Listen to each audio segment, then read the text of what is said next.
ख्रिस्त में प्रिय भाइयों एवं बहन, हम एक ऐसे समाज में जी रहे हैं जहां आवाज शोर शराबे की आदत पड़ गई। लोग जो देखते हैं उस पर ज्यादा विश्वास करते हैं, ना कि लोगों के कर्मों पर। जो सुनते हैं उन पर ज्यादा विश्वास करते हैं, ना कि सच्चाई पर।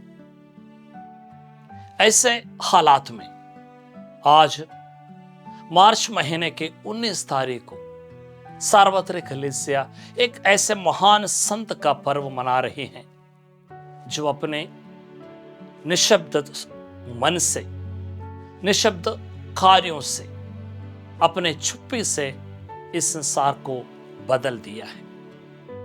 हम आज पर्व मना रहे हैं संत यूसुफ का, मरियम के पति यूसुफ का, बालक यीशु के सर्वशक्त पिता यूसुफ का।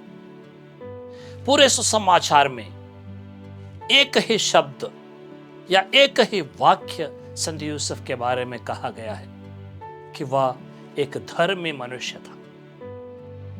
धर्मी मनुष्य का अर्थ सुसमाचार में यह है कि ईश्वर के योजना के तहत, ईश्वर के इच्छाओं के तहत अपने जिंदगी को ढालने वाला।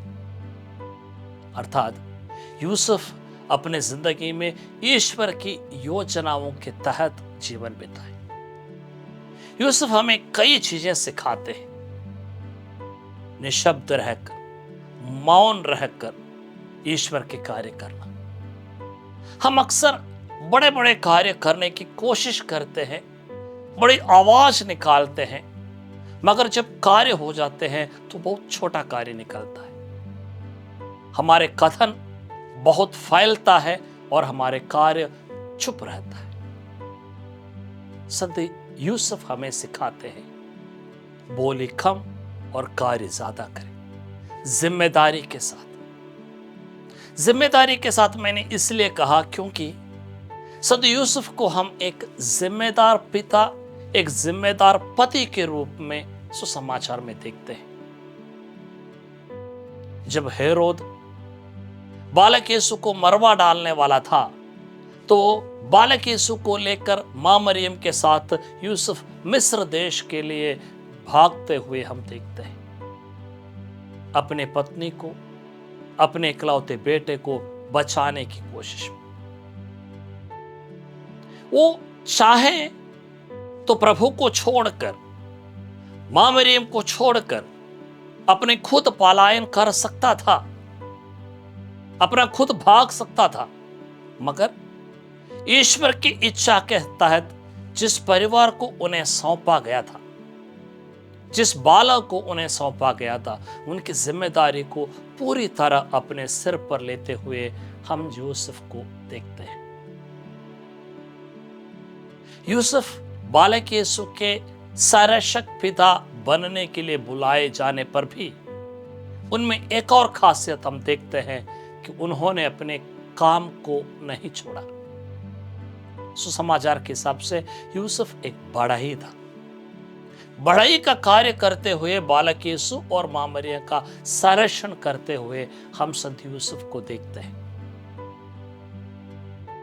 हम एक ऐसे समाज में जी रहे हैं जहां पे जब हमारे हाथ में पैसा आ जाता है, धन दौलत आ जाता है, ऐश और आराम आ जाता है, नाम हम कमा लेते हैं, तो हम सब कुछ भूल जाते हैं, जिम्मेदारियों को भूल जाते हैं, हमारे कर्तव्यों को भूल जाते हैं और हम ऐश और आराम की जिंदगी जीते हैं। यहां यूसुफ हमें सिखाते हैं कि हमें अपने इस दुनियाई जीवन में जब हम समाज में जो भी चीजें देख रहे हैं, उनके पीछे भाग रहे हैं, तो संत यूसुफ हमें सिखाते हैं प्रभु की ओर ध्यान देने के लिए, चुप्पी साधते हुए, मौन रहकर ईश्वर के वचन को अपने जिंदगी में उतारने के लिए।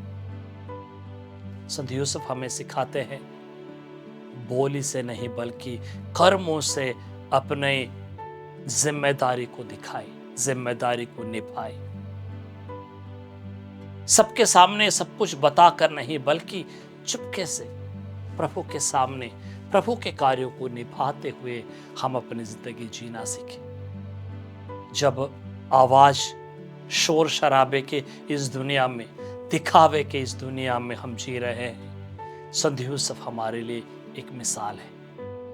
अपने जिम्मेदारियों को शांत रूप से, सादगी से, जिम्मेदारी के साथ निभाते हुए ईश्वर की इच्छा के तहत जीवन बिताने के लिए हमारे धर्म प्रांत के लिए एक बहुत बड़ी सफलता की बात है, या बहुत बड़े महत्वपूर्ण बात है कि आज हम अपने सर्वश्रेष्ठ संत यूसुफ का पर्व मना रहे हैं। हमारे धर्म प्रांत के कई संस्थाएं, कई प्रेरिताई कार्य संत यूसुफ के नाम पर कार्य करते हैं।